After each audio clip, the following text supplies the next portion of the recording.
जनता party के नेता गुंडे और बदमाश हैं और आज देश के अंदर एक लोकतांत्रिक अधिकार बचा था, वोट डालने का अधिकार, मत डालने का अधिकार। अब आप देख लीजिए कि धमकी भरा खत दे रहे हैं, जनता को धमकी दे रहे हैं कि अगर जिन लोगों ने योगी आदित्यनाथ को वोट नहीं दिया उनको चिन्हित किया जाएगा और जेसीबी बुलडोजर मंगा ली गई हैं। यानी जेसीबी बुलडोजर का अर्थ है कि उनके घरों पे चढ़ाई जाएंगी, जैसे विकास दुबे का घर ढाया गया और जो जितने लोग हैं उनका घर ढाया गया।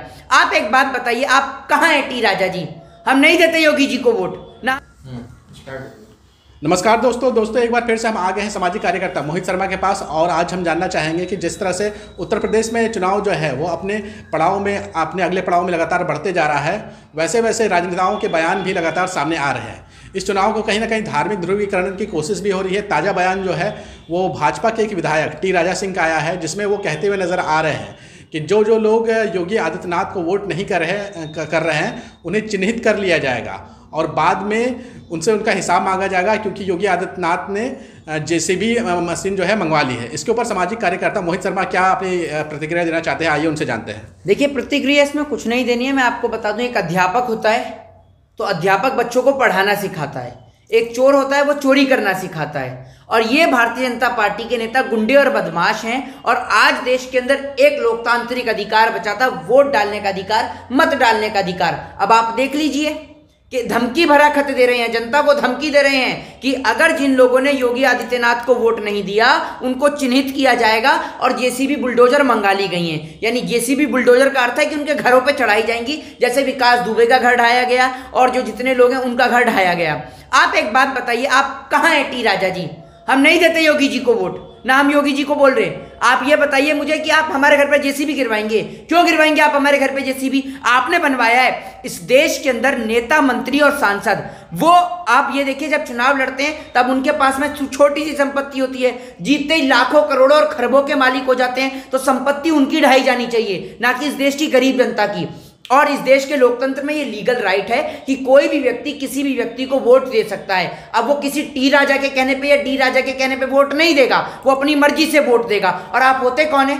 आप जनता को धमकाएंगे?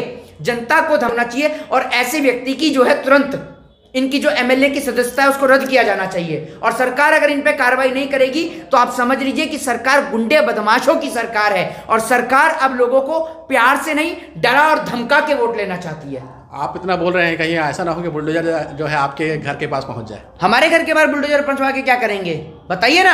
अरे हमारे घर के बाहर जिस दिन बुलडोजर आएगी ना, उस दिन भारतीय जनता पार्टी के इतने सारे नेता और मंत्रियों का काला चिट्ठा है ना, जब वो खुलेगा ना, जो मोदी जी कहते थे ना कि नोटबंदी के बाद काले धन की इतनी लंबी लिस्ट है, इतनी लंबी लिस्ट है, जो पता नहीं कौन से तकिए में डाल के सील दी है, वो बाहर नहीं निकली है, वो लिस्ट हम निकालेंगे। फिर अभी आप देख रहे हैं ना गुजरात के अंदर जो घोटाला हुआ है मोदी जी के राज में, आते एसबीआई जो घोटाला हुआ 23,000 करोड़ का, उस पर हम आगे आ रहे हैं। लेकिन ये जो खुल्लम-खुल्ला धमकी दी जा रही है और इस धमकी के जरिए कहीं ना कहीं उत्तर प्रदेश चुनाव को जो मतदाता है उनको डराने की कोशिश तो नहीं की जा रही है? मतदाता को डराने की कोशिश नहीं, मतदाता को हर तरीके से परेशान किया जा रहा है।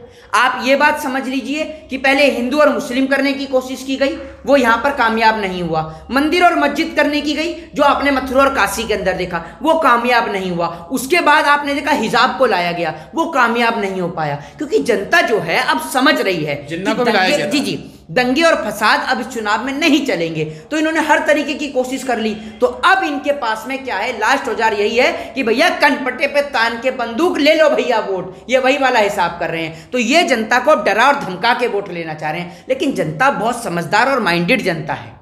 आप ये समझ लीजिए कि ये जो जिस तरीके से ठाकुरवाद की राजनीति हो रही है, जो लगातार जो लोगों को परेशान किया जा रहा है, लगातार दलित लोगों को परेशान किया जा रहा है, ब्राह्मणों को परेशान किया जा रहा है, शूद्र वैश्य सभी को परेशान किया जा रहा है, सभी धर्मों के लोगों को, जाति धर्म के लोगों को परेशान किया जा रहा है। कभी इस देश में मॉब लिंचिंग के नाम पे मुस्लिमों को परेशान किया जाता है, कभी इस देश के अंदर ब्राह्मणों को मर्डर किया जाता है, कभी दलितों की बेटी के साथ बलात्कार किया जाता है, कभी जाट भाइयों के ऊपर डंडे और लाठी मारे जाते हैं। तो आप ये समझ लीजिए इनकी सरकार में हर एक व्यक्ति पूर्ण रूप से परेशान है और भारतीय जनता पार्टी के नेता इन्हीं की आड़ में घोटाले करवाने में व्यस्त हैं।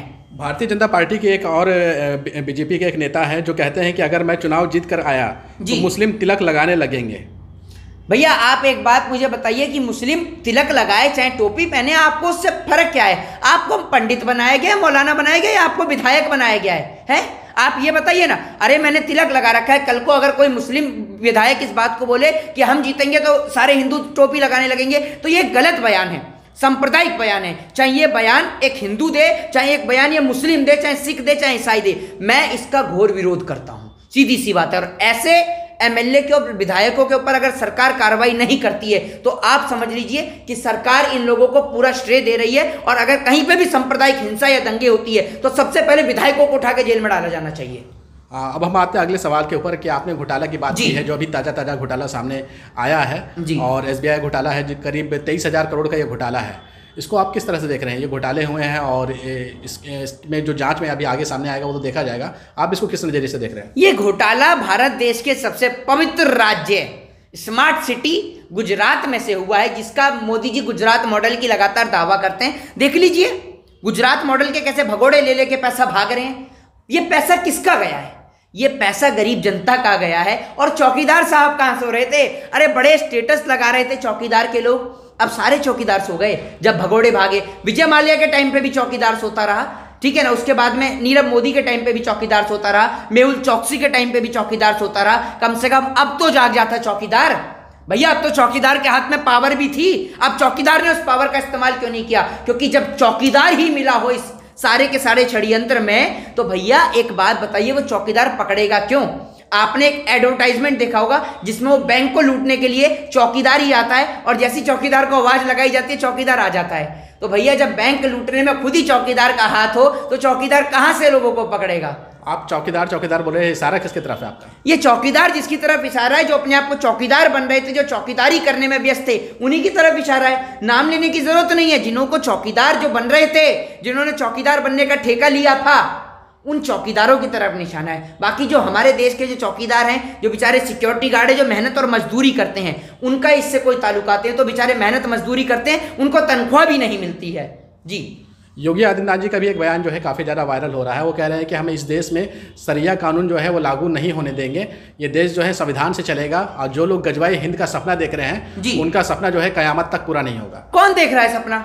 आपको सबके सपने भी सबके दिखने लग गए हैं?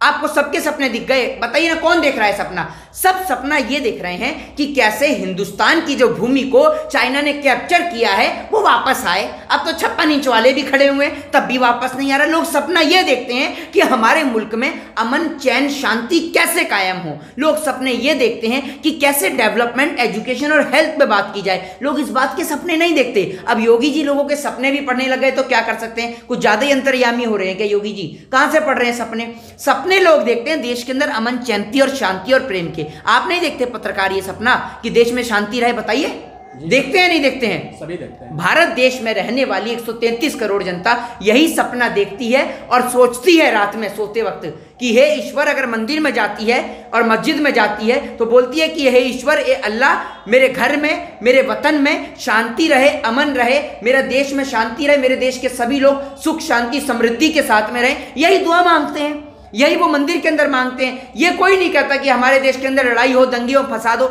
ये काम का ठेका आपने रखा है नेताजी। पश्चिम बंगाल में म्युनिसिपल कॉर्पोरेशन के रिजल्ट आ चुके हैं, जहां पर तृणमूल कांग्रेस ने भारी बहुमत के साथ वापसी की है। न सिर्फ वापसी की है, विपक्षी पार्टियों की सुपड़ा साफ कर दिया है। भारतीय जनता पार्टी की बुरी तरह हार हुई है। लेकिन आप उत्तर प्रदेश में घूम रहे हैं, तो क्या लगता है कि बंगाल में जो हुआ है वो उत्तर प्रदेश में संभव है? उत्तर प्रदेश के अंदर क्या बात कर रहे हैं आप? उत्तर प्रदेश में जिन हिंदुओं का नाम लेते हैं, जिनका भगवा वस्त्र धारण करते हैं, उन ब्राह्मणों को मौत के घाट उतार दिया। जिन हिंदुओं की बात करते हैं, उन हिंदुओं की बेटी के साथ, हाथरस में दलित की बेटी के साथ बलात्कार कर दिया। जिन हिंदुओं की बात करते हैं, उन सिखों को सरेआम मारा गया। जिन हिंदुओं की बात करते हैं, उन जाटों के ऊपर बेरहमी से लाठी और डंडे बांधे गए। आप क्या समझते हैं वो हिंदू इनको वोट देगा या मुसलमान इनको वोट देगा? जिस मुसलमान के साथ मॉब लिंचिंग की गई, जिस देश के अंदर तिलक और टोपी को एक बार फिर अनाथ किया गया, वो देश के लोग इनको वोट देने का काम करेंगे? वो देश के लोग इनका स्वागत जूते और चप्पल से करेंगे। ये आप लिख के ले लीजिए मुझसे पत्रकार। बहुत बड़े तबका जो है वो भारतीय जनता पार्टी को इस बार वोट करेगा ही, उनके समर्थक हैं। तो उनका तो कहना है कि हम लोग राष्ट्रवाद को देखते हैं, राष्ट्रवाद को देख करके वोट करेंगे। मैं आपको एक बात सीधे तौर पे बता दूं, इस देश का विपक्ष एक मजबूत विपक्ष अब बनने जा रहा है। चाहे वो विपक्ष आप अखिलेश यादव के तौर पे कह लीजिए, चाहे वो विपक्ष आप प्रियंका गांधी के तौर पे कह लीजिए, चाहे आप वो विपक्ष मायावती के तौर पे कह लीजिए, चाहे वो विपक्ष आप असदुद्दीन ओवैसी के साहब के पे कह लीजिए, चाहे वो विपक्ष आप चंद्रशेखर रावण के तौर पर कह लीजिए। लेकिन ये सारे मिलके एक मजबूत विपक्ष टक्कर दे रहा है अब सरकार को। और ये विपक्ष जब एक होगा ना तो इस देश के अंदर दंगे फसाद वाले लोगों को निश्चित तौर पर उखाड़ के फेंकने का काम करेगा। ये थे मोहित शर्मा, हमारे से बात करने के लिए बहुत बहुत शुक्रिया जी।